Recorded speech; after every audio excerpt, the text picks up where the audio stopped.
அடுத்தவர் வீட்டிற்கு சென்று சாப்பிடுவதற்கு முன்பு இதை தெரிந்து கொள்ளுங்கள்.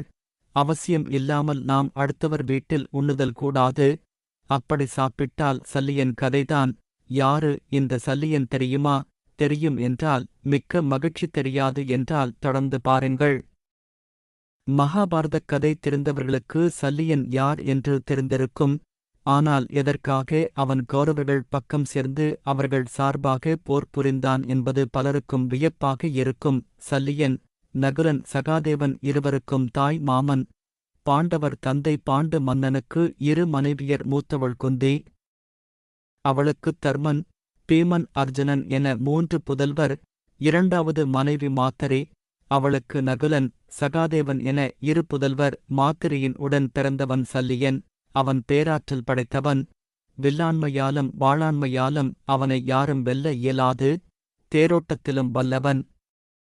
சல்லியனின் மிகப்பெரிய பலவீனம் அவனது பசி. பசி தாங்க மாட்டான்.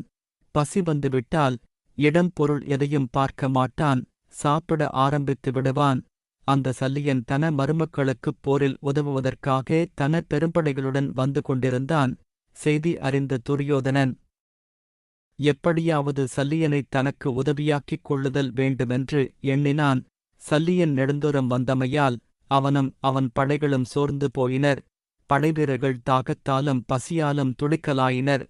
உலர்ந்து நடை தளர்ந்தனர். நிழலே அருகில் எங்கும் தென்படவில்லை. தன் படைகள் சோர்ந்து போவது கண்டு சல்லியன் வேதனையுற்றான். எப்படியோ மேலும் சிறிது தூரம் முன்னேறினான். என்ன அதிசயம்! வழியில் ஒரு பெரிய பந்தல் தென்பட்டது. அளவு கடந்த தன் படைகளுடன் தங்குவதற்கு ஏற்றபடி விசாலமாக அந்தப் பந்தல் இருந்தது. சிலர் வந்து சல்லியனையும் அவனது படை வீரராக்களையும் முகமன் கூறிப் பந்தலுக்குள் அழைத்துச் சென்றனர். சற்று நேரத்தில் அறுசுவையுண்டி பரிமாறப்பட்டன. அனைவரும் உணவருந்திவிட்டு குளிர் நிழலில் இளைப்பாறினர். நண்பகலில் கிடைத்த விருந்து உபசாரம் கண்டா சல்லியன் வியப்பாலும் மகிழ்வாலும் பரவசமானான். இத்தகைய அறச்செயலைக் காலத்தினால் செய்த அரவோன் யார்? அவன் எதன் பொருட்டு இந்த அறச்செயலை மேற்கொண்டான் என்று சல்லியன் சிந்தனையில் ஆழ்ந்தான். அந்த அரவோனை அவன் மனமும் வாயும் வாழ்த்திக் கொண்டேயிருந்தது. இந்த அறச்செயல் செய்த அரவோனுக்கு என் உடல், பொருள், ஆவி அனைத்தும் உதவினாலும் கைம்மாறு ஆகாது என்று அவன் வாய் அவனை அறியாமல் உரக்கக் கூறிவிட்டது. உடனே அதிகாரம் மறைந்திருந்த துரியோதனன் சல்லியனுக்கு முன்னே நின்றான். என்ன மாமா, சக்கியமா என்றான். திரும்பி பார்த்த சல்லியனுக்கு அதிர்ச்சி. துரியோதனா, இது உன் கூடாரமா? இடம் அறியாமல் சோற்றை தின்று விட்டேன் என்று நொந்து கொண்டான். மாமா, தங்கள் மருமகனாகிய நானே தங்களை உபசரிக்கும் இப்பேறு பெற்றேன். தாங்கள் தங்கள் உடல், பொருள், ஆவியும் எனக்கே தருவேன் என்கிறீர்கள் அல்லவா? வரப்போகும் போரில் எனக்குத் துணையாக நின்றால் அந்த உதவியே போதும். அதுவே நான் எதிர்பார்க்கும் கைம்மாறு என்றார் துரியோதனன். விருந்துண்டு மகிழ்ச்சியில் தன்னை மறந்து கூறிய சொல் சல்லியனின் கடமைக்கு மாறாக அமைந்துவிட்டதே. மருமக்களுக்கு உதவுவதே மாமன் கடமை. இப்போது அக்கடமையைச் செய்ய முடியாமல் தன வாய்மை தடுத்துவிட்டதே. கடமையா வாய்மையா என்ற பட்டிமன்றம் நெடுநேரம் சல்லியன் மனதில் நிகழ்ந்தது. இறுதியில் வாய்மையே பெரிது என்று அவன் மனம் தீர்ப்பளித்துவிட்டது. நகுலன் சசதேவனுக்கு தாய்மாமன் ஆன போதும் துரியோதனின் குருச்சித்திரப் போரில் கௌரவர்கள் தரப்பில் போரிட நேர்ந்தது. தன் பெரும் படையுடன் துரியோதனனுக்குப் போரில் உதவி செய்ய அஸ்தினாபுரம் நோக்கிப் புறப்பட்டு விட்டான். துரியோதனன் இட்ட சோற்றுக்காக சல்லியன் கட்சி மாற வேண்டியதாகிவிட்டது. ஆகவேதான் அவசியம் இல்லாமல் அடுத்தவர் வீட்டில் உண்ணக்கூடாது என்பார்கள். போர் நடந்து கொண்டிருக்கிறது. துரியோதனன் பக்கம் இருக்கும் சல்லியனுக்கு போரின் பொது மதியம் நேரம். நல்ல பசி. சற்று தொலைவில் நல்ல நெய் வாசனையுடன் சமையல். உடனே அங்கு சென்று வயிறு முட்ட சாப்பிட்டுகிறான். அப்படி ஒரு உணவு இதுவரை அம்மாதிரி நெய் மணக்க சாப்பிட்டதில்லை. சாப்பிட்டு எழுந்தான். கைகளை அலம்பியும் வாசனை போகவில்லை. இப்படிப்பட்ட சமையல் செய்தவரை பார்த்து பாராட்டி ஏதாவது கொடுக்க வேண்டுமென்று எண்ணி சமையல் கூடம் சென்று பார்க்கிறான். பயங்கர அதிர்ச்சி. அங்கே முண்டாசு கட்டிக்கொண்டு கையில் கரண்டியுடன் கிருஷ்ணன் நிற்கிறார். கிருஷ்ணா, நீயா சமையல் செய்கிறாய்? பிரமாதம். நான் இதுவரை இப்படி ஒரு சாப்பாட்டை சாப்பிட்டதில்லை என்றார். இவ்வளவு பிரமாதமாக சமையல் செய்த உனக்கு ஏதாவது கொடுக்க வேண்டுமே. கிருஷ்ணா, என்ன வேண்டும் கேள் என்றான்.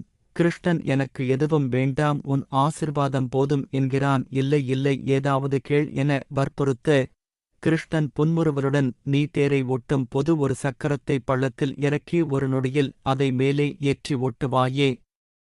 அதில் நீதான் கைதேர்ந்தவன், அந்த வித்தையை எனக்கு எப்படி என்று சொல்லிக் கொடுப்பாயா எனக் கேட்கிறார். உடனே சல்லியன் அதை சொல்லிக் கொடுக்க கிருஷ்ணன் அதை கேட்டுக்கொண்டான். 17வது நாள் கர்ணன் அர்ஜுனன் யுத்தம். தேரோட்டியாக சல்லியன் செல்கிறான். அர்ஜுனனின் அம்புகள் சரமாரியாக வருகிறது. கர்ணன் நாகஸ்திரத்தை விட அர்ஜுனனின் தலைக்கு குறிவைக்கிறான். அப்போதுதான் சல்லியனுக்கு தான் செய்த தவறு புரிந்தது. நம்மிடம் கற்ற அந்த வித்தையைக் கொண்டு அர்ஜுனனை காப்பாற்றிவிடுவானே. ஆஹா, கிருஷ்ணன் சாமர்த்தியமாக செயல்பட்டு விட்டானே என்று நினைத்து, நடந்ததை கர்ணனிடம் சொல்வது உண்ட வீட்டுக்கு துரோகம் என்பதால் கர்ணனிடம் கர்ணா நாகஸ்திரத்தை அர்ஜுனனின் மார்புக்கு குறிவைக்கச் சொல்ல, வீரன் தலைக்குத்தான் குறிவைப்பான் என அடம்பிடித்து அம்பை விட அர்ஜுனனுக்குத் தேரோட்டியான கிருஷ்ணன் சல்லியனிடம் கற்றுக்கொண்ட வித்தை மூலம் தேரை பள்ளத்தில் விழுந்து எழ வைக்க அர்ஜுனன் தலைப்பாகையை தட்டிச் சென்றது அஸ்திரம். சல்லியன் வியந்து போய், என் கண்ணை நானே குத்திக் கொண்டு விட்டேனே என நினைத்தான்.